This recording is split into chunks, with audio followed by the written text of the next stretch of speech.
सदियों पुरानी बात है। बगदाद में यूसुफ नाम का एक ताजर रहता था जो मोतियों और कीमती पत्थरों की खरीद और फरोख्त करता था। वो मेहनती भी था और लगन से अपना कारोबार चलाता था, मगर अजब बात यह थी कि जितना भी इज्जत करता, इससे खातिर ख्वाह मुनाफे नहीं होता। दिन रात की दौड़ धूप के बावजूद उसकी हालतों की तो रही। आखिरकार यूसुफ ने सोचा कि किस्मत शायद बगदाद में इसका साथ नहीं दे रही। इसने अपना मुख्तसर सा सामान समीटा और दरियाए बसरा की तरफ निकल गया। बसरा पहुंचकर जैसे ही उसने कारोबार शुरू किया, किस्मत ने यावरी की। वही कारोबार जो बगदाद में नहीं चल रहा था, बसरा में खूब फलने फूलने लगा। 2-3 साल में यूसुफ के पास अच्छे खासे पैसे जमा हो गए और अबू हाइक कामयाब ताजर कहलाने लगा। वक्त गुजरता रहा, मगर यूसुफ के दिल में बगदाद की यादें ताज हर रहती थीं। एक दिन ने सोचा कि अब के कारोबार मुस्तहकम हो चुका है, तो क्यों न अपने आबाइशन शहर कैसीर की जाए और पुराने दोस्तों व रिश्तेदारों से मिला जाए। चुनांचे ने बसरा का सारा कारोबार समीटा, अपनी कमाई को एक मजबूत चमड़े के थैले में रखा और बगदाद का सफर शुरू कर दिया। इसके थैले में अब हजारों अशरफियां थीं। सफर के पहले दिन शाम होते ही वहां एक सरा में जा पहुंचा। वहीं एक शख्स कमाल अल दीन नाम का रहता था, जो दुरासलाई का मशहूर ठग था। इसने यूसुफ को देखा तो वो फौरन समझ गया कि जर बड़ी दौलत अपने साथ लिए हुए। भाई यूसुफ, मैं भी बसरा से बगदाद का सफर कर रहा हूं। सोचा कि जब हमारी मंजिल एक ही है तो क्यों ना इकट्ठे चलें। 2 मुसाफिर साथ हों तो सफर आसान हो जाता है। यूसुफ, चूंकि डाकुओं और लटीरों से पहले ही डरा हुआ था, फौरन राजी हो गया। अगली सुबह दोनों ने इकट्ठे सफर शुरू किया। रास्ते भर कमालुद्दीन ने अपनी बातों के जादू से यूसुफ को अपने जाल में जकड़ लिया। वो ये भी जान गया कि यूसुफ के पास कितनी दौलत है। भाई यूसुफ, शहर में दाखिल होने वाले ताजरों को भारी टैक्स देना पड़ता है। अगर हम दोनों खुद को ताजर जाहिर करेंगे तो दोनों को देना पड़ेगा।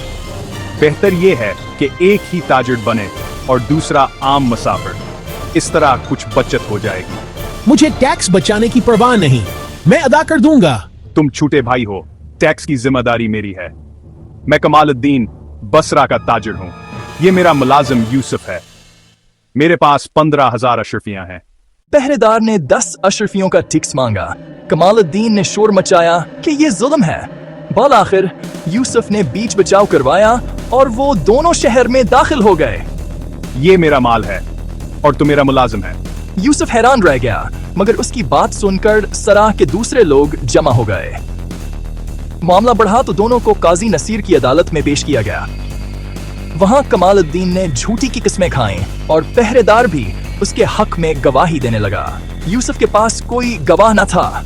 सब समझ रहे थे कि फैसला कमालुद्दीन के हक में होगा। काजी नसीर ज़हीन आदमी था। इसने दोनों को रात भर मेहमान खाना में रखा और कहा कि कल फैसला सुनाऊंगा। अगर तुम मुझे 1000 अशरफियां दे दो तो मैं तुम्हारे हक में फैसला कर दूंगा।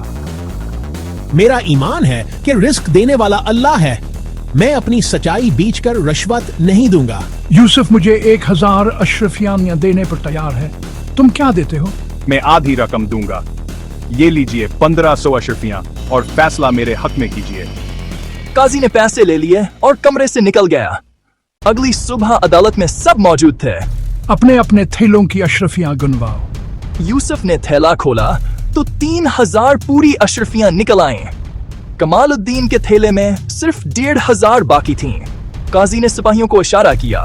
बाकी 1500 अशरफियां सामने लाई गईं, जो कल रात कमालुद्दीन ने रिश्वत में दी थीं। ये रिश्वत के पैसे तुम्हारे जुर्म का सबसे बड़ा सबूत है। असल मालिक यूसुफ है और कमालुद्दीन एक धोखाबाज है। अदालत में शोर मच गया। यूसुफ का चेहरा ईमान और सुकून से दमक रहा था। काजी ने थैला यूसुफ के हवाले किया और कहा, लेकिन यूसुफ, तुमने झूठ बोलकर खुद को मुलाजिम जाहिर किया। इसकी सजा के तौर पर 50 अशरफियां खजाने में जमा कराओ। यूं ईमानदारी फतहयाब हुई और मकारी रस्वा।